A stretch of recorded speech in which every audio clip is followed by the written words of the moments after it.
le grand invité.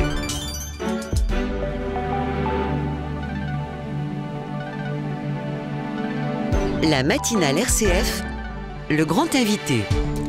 Ultime journée, ultimes espoirs. La COP27 se termine ce week-end en Égypte, mais les chances d'aboutir à un accord ambitieux s'amenuisent d'heure en heure. Il pourrait même ne pas avoir d'accord ce soir. Pour en parler, nous sommes ce matin avec Élise Nakarato. Bonjour. Bonjour. Vous êtes responsable de campagne climat chez Oxfam France et vous vous intéressez aux conséquences sociales du changement climatique. Il y a un an, Élise Nakarato, la COP26, et dans une interview à nos confrères de France 24, vous estimiez que c'était un rendez-vous manqué. Est-ce que vous diriez à nouveau cette fois que cette COP27 est un rendez-vous manqué ? Alors on va attendre la fin de la COP pour en tirer les conclusions. Pour l'instant, c'est sûr qu'il y a des points d'achoppement importants.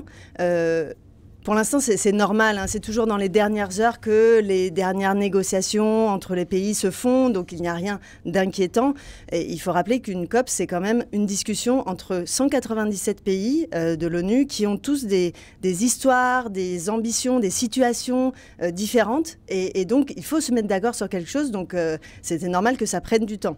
Là, à l'heure actuelle, il y a certains points d'achoppement qui sont très forts, dont les négociateurs vont devoir trouver des solutions dans les prochaines heures. Après, il y a des points encourageants aussi, notamment avec des efforts là, faits dans les dernières heures, cette nuit, sur la question des financements climat, des pertes et dommages, qui sont vraiment le point de cette COP. Justement, les pertes et dommages, c'est le gros enjeu, un des gros enjeux de cette COP. Selon Oxfam, les pertes et dommages provoquées par les catastrophes pourraient coûter chaque année entre 300 et presque 600 milliards de dollars. La question, c'est de savoir qui doit payer. Et pour vous, qui doit payer ? En fait, il faut prendre un peu de recul et se dire, c'est quoi les pertes et dommages ? En fait, les pertes et dommages, c'est faire face aux dommages irréparables, irréversibles, qui sont causés dans les pays, notamment qui sont les moins responsables du dérèglement climatique. Pourquoi ? Parce que les pays riches, les pays du Nord, ils sont historiquement plus responsables du dérèglement climatique, de par leur histoire, hein, l'industrialisation précoce, et aussi de par leur activité actuelle. Les pays du G20, c'est 80% des émissions de gaz à effet de serre. Donc nous, les pays riches, on a une responsabilité actuelle dans la crise climatique. Et donc les pertes et dommages, c'est comment est-ce qu'on finance les conséquences de ces catastrophes qui arrivent dans des pays. Je vous donne un exemple concret. Actuellement, là en 2022, on a en Afrique de l'Ouest, au Cameroun, au Niger, au Nigeria, des inondations dévastatrices qui ont fait entre 600 et 800 morts dans les dernières semaines, et surtout qui ont ravagé complètement l'agriculture. Donc ça, c'est un dommage irréparable. L'agriculture nigériane, elle va mettre des années, voire des décennies à s'en remettre. Or, l'Afrique est responsable que de 3% des émissions de gaz à effet de serre. La Chine, elle, est responsable d'un tiers des émissions de gaz à effet de serre, des gaz à effet de serre. Et pourtant, elle n'est pas très représentée dans cette COP27. Comment on fait ? Alors, c'est vrai que le président ne s'est pas déplacé. Après, il y a des négociateurs chinois sur place. Ce qui est important, c'est de voir où sont les possibilités d'action. Et c'est ce que disent un peu tous les négociateurs, et c'est ce qu'a dit encore Antonio Guterres cette nuit. Où est-ce qu'on peut aller ? Où est-ce qu'on peut négocier ? Qu'est-ce qu'on peut faire ?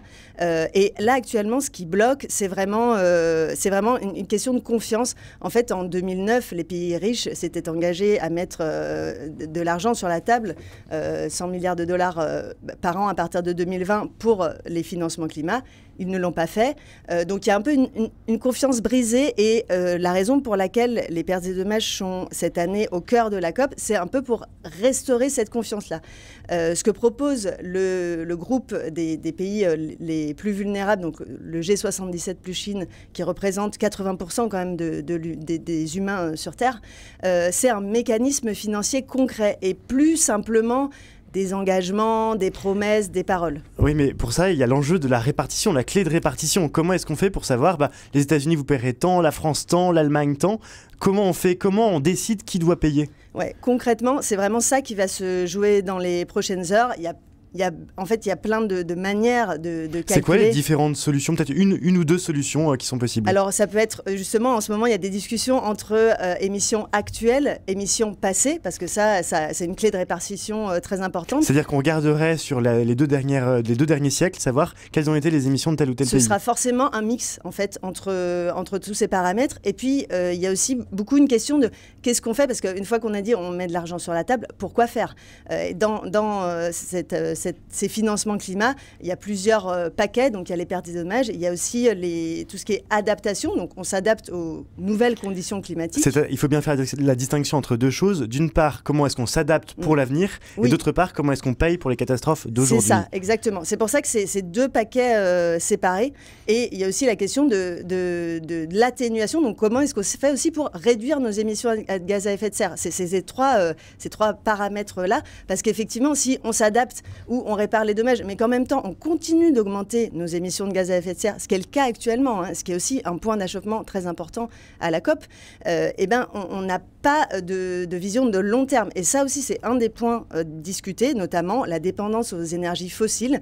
Il y a plusieurs propositions qui sont sur la table. C'est un point encourageant dans le sens où c'est assez nouveau. Ça fait que depuis la COP26 que la question des énergies fossiles est mise vraiment dans les négociations climat. Et c'est vraiment l'éléphant au milieu de la pièce. En fait, si on ne traite pas notre dépendance collective aux énergies fossiles, comment est-ce qu'on fait collectivement pour sortir de ces énergies? On ne va pas pouvoir adresser la crise climatique. Oui, parce qu'à Glasgow, donc pour cette COP26, pour la première fois, le charbon avait été mentionné. Là, la question, c'est aussi de savoir si le gaz et le pétrole vont figurer dans l'accord. Il y a plusieurs enjeux. Il y a ça, effectivement, élargir à toutes les énergies fossiles. Là-dessus, il y a un consensus scientifique depuis plusieurs années. Qu'est-ce qui bloque aujourd'hui? Quels sont les États qui bloquent? Sur cette question-là, clairement, c'est les États pétroliers. Après, il y a des négociations. Les États-Unis ne sont pas très en pointe aussi. On a eu des bonnes surprises, je dirais, de la part de l'Union européenne, notamment cette nuit, sur la question des pertes et dommages, des propositions un petit peu plus, des mains tendues en tout cas. Et c'est ça vraiment dont on a besoin dans les dernières heures de COP. C'est en fait que pour que les pays se mettent d'accord, en l'occurrence là, sur les énergies fossiles, c'est un mouvement important de dire il faut sortir complètement des énergies fossiles. Oui, c'est un challenge, mais c'est un enjeu indispensable si on veut faire face à la crise climatique. Parce qu'effectivement, pour cette COP, il y a donc les 197 nations qui sont en train de se faire face. À ce même micro, il y a 10 jours, on avait Yamina Saeb, qui est auteure au GIEC. Elle pointait du doigt justement la limite des nations. Quand on fait discuter les nations entre elles, c'est une limite. Pour vous, est-ce qu'il y a un problème de gouvernance dans cette COP 27? Est-ce qu'il faudrait réfléchir à un autre modèle? La COP27, elle a son utilité. Les COP en général, elles ont leur utilité parce que c'est le seul endroit où les pays de l'ONU peuvent se regrouper pour parler spécifiquement de la crise climatique. Après, c'est utile, c'est nécessaire, mais c'est pas du tout suffisant. Effectivement, les nations, elles ont un rôle important et l'accord de Paris qui a été signé en 2015, il a permis aussi de créer une matrice, un objectif commun entre les pays. Mais par contre, il y a d'autres acteurs, je pense notamment aux entreprises, je pense notamment aux collectivités, aux citoyens, vous et moi. On a tous et toutes un rôle à jouer. Par contre, on a des moyens d'action qui sont différenciés. Et c'est vrai que la COP, elle a cette utilité de faire dialoguer les acteurs, d'arriver à un cadre. Après, qu'est-ce qu'on met dans ce cadre? En fait, les accords qui sont signés en fin de COP, c'est vraiment des matrices sur lesquelles on peut agir. Et nous, par exemple, organisation de la société civile, Oxfam et d'autres assos, d'autres ONG, on s'appuie sur ces accords-là pour mener des actions, que ce soit des actions de mobilisation, des actions en justice, des actions pour faire pression sur des gouvernements, des entreprises, pour faire changer les pratiques. Donc c'est nécessaire, mais ce n'est pas du tout suffisant. Vous êtes bien à l'écoute de RCF, il est 8h18. Nous sommes avec Élise Nakarato, experte sur le climat et membre d'Oxfam France, pour évoquer la COP27 qui termine ce week-end en Égypte. Élise Nakarato, toujours sur ce volet financier, sur ce qui doit payer. On parle beaucoup des États, mais à l'instant vous parliez des entreprises. Les entreprises qui sont souvent supranationales, justement. Pour vous, quel rôle doivent-elles avoir ? Par exemple, les deux ne sont pas séparés. Dans la question des pertes et dommages et plus globalement des financements climat, l'argent qui peut être mis et qui devra de toute façon être mis dans ce fonds, il peut tout à fait être prélevé par exemple sur les super profits des entreprises notamment pétrolières, des pétrogazières. Donc ces profits tombés du ciel en fait qui contribuent à la crise climatique. Ce serait tout à fait normal et il y a beaucoup d'analystes économiques qui proposent que ces profits tombés du ciel, ils soient utilisés pour financer la crise climatique. Profits tombés du ciel ? C'est vraiment ça, en fait. C'est le terme anglais, en fait, qu'on peut traduire par profit tombé du ciel, parce que quand on parle de super profit, c'est vraiment il n'y a pas eu d'effort particulier, de travail exemplaire de ces entreprises pour avoir... Parce que répondre à ça, les entreprises, c'est quand même que ce qui est payé par ça, par ces profits, c'est aussi un choix stratégique à un moment ou une réorientation stratégique. En l'occurrence, là, sur ce qui s'est passé en 2022, depuis la crise du Covid, c'est vraiment pas le cas. Toutes les analyses économiques montrent que c'est vraiment un effet d'aubaine lié à l'inflation. Donc il n'y a pas de changement stratégique qui devrait avoir lieu d'ailleurs, puisque les entreprises pétrogazières, elles font leurs profits sur la crise climatique. Donc ce serait tout à fait logique que ces profits tombés du ciel ils soient pris pour financer, par exemple, les pertes et dommages, notamment dans les pays qui en ont moins la capacité. Parce que si on prend par exemple ce qui se passe sur les forages pétroliers en Afrique, les nouveaux forages qui sont en train d'être faits, qui sont contraires aux objectifs de l'accord de Paris, sont majoritairement utilisés pour l'exportation, donc pour les pays les plus riches. Donc on voit bien qu'il y a des clés de répartition qui sont à réfléchir entre les États, les entreprises et les citoyens qui ont leur place à jouer. Mais en fait, tout le monde n'a pas les mêmes capacités d'action. La capacité d'action aussi du foot, la puissance du sport, le mondial de foot qui s'ouvre au Qatar ce dimanche. On a beaucoup parlé des polémiques liées à l'organisation de cet événement sportif contesté, pour le moins. Comment on doit maintenant organiser un événement sportif ? Les JO 2024 vont s'ouvrir dans moins de 2 ans à Paris. Il faut faire quoi ? Je pense qu'il y a vraiment une question à réfléchir. La crise climatique, en fait, elle nous invite à réfléchir à nos besoins. De quoi on a besoin aujourd'hui ? À quoi sert le sport ? Le sport, il sert à rassembler, à créer de la joie, à créer du bonheur. Est-ce que c'est le cas avec la Coupe du Monde au Qatar ? Moi, je m'interroge. Il y a beaucoup de polémiques, il y a beaucoup de souffrances, que ce soit sur la condition de construction des stades, on en a beaucoup parlé, sur les dégâts climatiques que ça va causer. Est-ce que c'est ça que représente le sport ? Je ne suis pas sûre. Je pense qu'il y a plein de solutions pour rendre le sport populaire, pour rendre le sport au peuple, comme ça a toujours été le cas historiquement, et qui sont possibles et qui sont souhaitables.